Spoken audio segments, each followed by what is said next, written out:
Sir ఈ మధ్య కాలంలో మనం పిల్లల్ని చూస్తున్నాం, వాళ్ళని అసలు కంట్రోల్ చేయడం పెద్ద సమస్య అయిపోయింది. ఫోన్లు పట్టుకుంటే పొద్దున్న లేస్తే ఫోన్లు, తినిపించడానికి ఫోన్లు, అల్లరి చేయకుండా ఉండడానికి ఫోన్లు, ఇవన్నిటితో చిన్నప్పుడే వాళ్ళకి కళ్ళద్దాలు వచ్చేయడము, రేడియేషన్ ఎఫెక్ట్ అవ్వడము, కొన్నిసార్లు సరిగ్గా ఫుడ్ తినరు. సో పిల్లలని కొంచెం ఆరోగ్యంగా ఉంచి ఫోన్లకి దూరంగా ఉంచి చిన్నప్పుడే కళ్ళద్దాలు రాకుండా ఉండడానికి మీరు నాటు వైద్యంలో ఎటువంటి చిట్కాలు చెప్తారు? చాలా చక్కటి ప్రశ్న అడిగారు. ఈ రోజుల్లో ఆ రోజుల్లో పసిపిల్లలు ఏడుస్తూ ఉంటే అమ్మ ఒళ్ళో పెట్టుకుని ఏదో లాలిపాట పాడేది. ఈ లాలిపాటలు తరంగా ఆండ్రాయిడ్ మొబైల్ వాళ్ళకి ఇవ్వాలి. ఆండ్రాయిడ్ మొబైల్ ఇవ్వాలా. ఈ ఫాస్ట్ ఫుడ్, ఈ బయట ఏదో ఆ పనులో గుడ్డు పెట్టడం, బర్గర్ ఇవ్వడం, అందులో ఏమి కలిపింటారు, అందులో ఏమి చేసి ఉంటారు, ఇది బిడ్డలకు పాయిజన్ అయిపోయింది ఈరోజు. మొన్న నా అనుభవంలో ఒకటి జరిగింది. అబ్బాయి కోకోకోలా తాగి అక్కడ పెట్టాడు. వాళ్ళ మామ మామిడి పండు ఇవ్వగానే మామిడి పండు తిన్నాం, 6 గంటలు అబ్బాయి చనిపోయాడు. మామిడి పండు తిన్న తర్వాత కోకోకోలా తాగకూడదు, కోకోకోలా తాగిన తర్వాత మామిడి పండు తినకూడదు. విడివిడిగా తిండి ఏమి కాదు, తిండికి 4 గంటలు వ్యవధి ఉండాలి. ఎందుకంటే ఈరోజు చిన్నపిల్లలకి ఇలా చేస్తున్నారు తల్లులు. ఈ వీడియో ద్వారా మీకు జ్ఞానోదయం కావాలా. సో ఇలా సబ్జెక్టుకి వస్తే ఎనర్జీ లేని ఫుడ్ పెడుతున్నారు తల్లులు.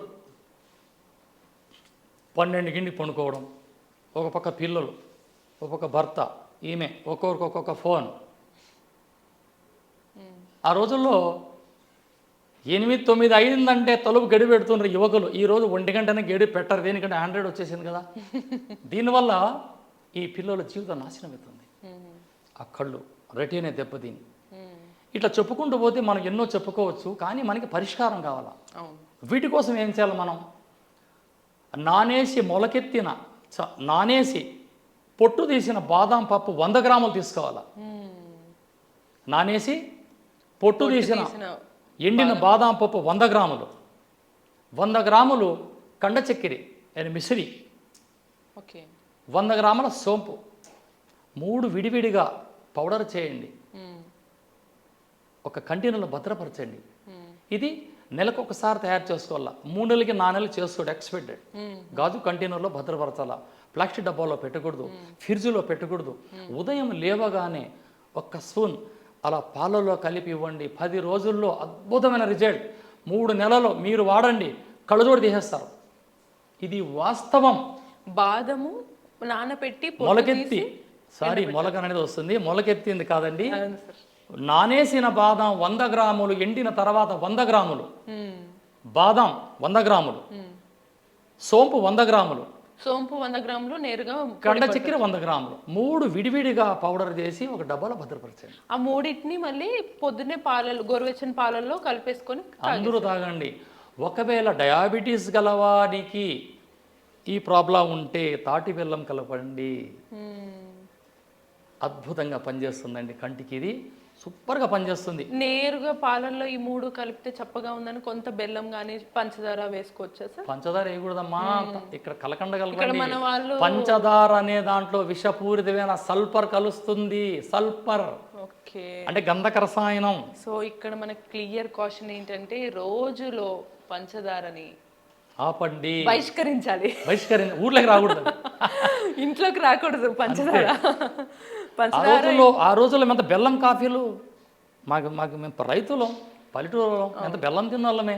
ఇప్పటికి మా ఇంట్లో బెల్లం ఉండదండి, తాటి బెల్లమే. చక్కగా కాఫీ ఒకవేళ ఇష్టం ఉంటే కనుక బెల్లం కాఫీ తాగితే మంచిది. నేను 4 తాగుతాను, చాలా తాగాలి, జస్ట్ 5-6 తాగేస్తాను నేను. అవునా? గెస్ట్ వస్తారు, వాళ్ళకి ఇస్తే నేను తాగుతా, వాళ్ళతో పాటు పేషెంట్లు వస్తారు కొంతమంది, గురుగారు అంటే ఇస్తాం. మానవ జీవితంలో అన్ని తిని ఆరోగ్యంగా ఉండాలంటే త్వరగా నిద్రపోండి, త్వరగా నిద్ర లేవండి, తగినంత వ్యాయామం చేయండి, అంతే. ఈ చిట్కా బాదం, సోంపు, కండ చక్కెర ఈ 3 కలిపి పౌడర్ చేసి వస్త్రగాలం చేసి ఈ బుడ్డమ్మలకి అలా పాల్లో కలిపి తాపామా, సమస్య ఉండదు. త్వరగా నిద్ర వచ్చేస్తుంది, త్వరగా నిద్ర లేస్తారు, ఎనర్జీ వస్తుంది, జ్ఞానం పెరుగుతుంది, జ్ఞాపక శక్తి అద్భుతంగా పనిచేస్తుంది. చాలా పనిచేస్తుందమ్మా. సరస్వతి ఆకు తర్వాత సార్ మొండిగా కొంతమంది పిల్లలు ఈ మధ్య కాలంలో పాలు బాగా నచ్చట్లేదు అని అంటున్నారు. వాళ్ళకి ఎలా ఇవ్వచ్చు అంటారు? పాలు కొంతమందికి పడదు, నాకు పాయసం పాయసం పెట్టేయండి, పాయసంలో చేసి అంతే. పాయసం కలిపిచ్చేసేయండి, అంతే. నీళ్ళల్లో కూడా తాగొచ్చు. తాగరాదు, మోషన్స్ అవుతాయి. Okay okay. ఎందుకంటే ఇక్కడ పాలలో తీసుకుంటే పాలలో అద్భుతమైన కాల్షియం.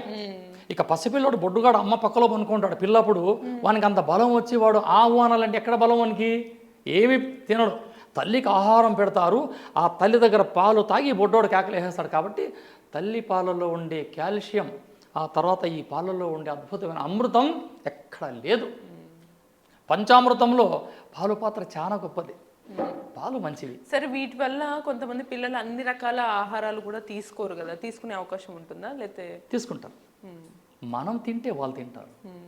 అరే నువ్వు తినరా అంటే వద్దు మమ్మీ అంటాడు, అమ్మ తింటా అంటే అబ్బాయి తినేస్తాడు. తండ్రి చేసే కొడుకు ఆచరిస్తాడు కదండి. తనయుడు దుష్టైనా తండ్రి తప్పు, తనయుడు దుష్టైనా తండ్రి తప్పు, కూతురు చెడుగైనా మాత తప్పు. ఫస్ట్ తల్లి చేస్తే పిల్ల నేర్చుకుంటుంది. ఇది మన ప్రాచీన ఒక గ్రంథ సేకరణ చేసినాను కాబట్టి ఈరోజు ఇన్ని చిట్కాలు ఆర్గాన్గా మీకు చెప్తున్నా. నేను చెప్పే ప్రతి మాట ఒక మెసేజ్ కావాలి వీళ్ళందరికీ. అద్దాలు పెట్టుకొని దారి సరి కనపడక, అది రాయడం సరిగా రాక ఎంతోమంది సతమతం అవుతుంటారు. ఇంత మోపు కట్టలు మోస్తుంటారు పిల్లలు. అంత సిలబస్ అవసరం లేదు. లక్షల ఉద్యోగాలు వచ్చిన తర్వాత, కళ్ళు చూపిపోయిన తర్వాత ఎవరికి జీతం? కోట్ల రూపాయలు వచ్చేస్తాయి, ప్రాపర్టీస్. రోగం వస్తుంది, ఎవరు అనుభవిస్తారు? చదువు వేరే, విద్య వేరే. విద్య కావాలి మీకు, చదువు కొంచెం ఉన్నా పర్వాలే. అవును సార్, విద్య అవసరం. విద్య మీకు భోజనం పెడుతుంది, చదువు మీకు అడ్రస్ చెప్తుంది. విద్యకు ఉండే ప్రాధాన్యత ఎక్కడ లేదమ్మా. వాస్తవం. అది విషయం. ఇంకేమన్నా చిట్కాలు, ఇంకొక ట్రెండ్ ఏమన్నా ఉన్నాయా సార్ మనకి పిల్లలు కొంచెం ఎనర్జెటిక్గా ఉండడానికి, సైట్ తగ్గడానికి? ఇప్పుడు అట్లంటే బద్ధకంగా ఉండకుండా, ముఖ్యంగా బద్ధకంగా ఇట్లా 5000 సంవత్సరాల క్రితం వెళితే గాంధారీదేవి అతిబల మహాబల ఆకులు పసరు తీసి, వ్రసము తీసి, తైలంలో పక్వము కావి దుర్యోధన చక్రవర్తికి బాలిష్ చేసింది కదా. ఈరోజు మీ తల్లులు మీరు ఎందుకు చేయరు పిల్లలకి? మీ పిల్లలు రేపు మీకు మెసేజ్ కదా. మీ బిడ్డలు బాగుంటే మీరు ఆరోగ్యంగా ఉంటారు. ఈరోజు ప్రపంచం ఎవరిని చూస్తున్నారు? తన బిడ్డల్లో తల్లిదండ్రులు చూసుకుంటున్నారు. కాబట్టి ఇటువంటి కొన్ని పసరులు, ఆయిల్ బాగా వండి ఆ పసరులో పిల్లలకు బాడీకి అంతా పూసి ఎండలో నిలబెట్టి స్నానం చేయండి, దేహం వజ్రదేహంగా ఉంటుంది. ఈ పంచకర్మ చేస్తారు కదా, అదే ఇది. Okay okay. పేరు మారిందమ్మా.